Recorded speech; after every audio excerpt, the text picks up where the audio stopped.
Audio files may have different levels of sound or loudness when you import or record them. It is a good practice to balance the audio level before you finalize everything so that you don't have one part that is too loud and another that is too soft. The Normalize filter is a great tool to do this.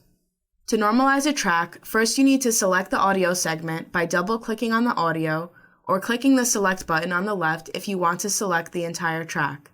Then go to Effect and Normalize. When the window pops up, make sure the Normalize Peak Amplitude 2 option is checked and type in the desired peak volume in numbers. Generally, a peak volume of -6 is recommended, but you can set a different number depending on the situation.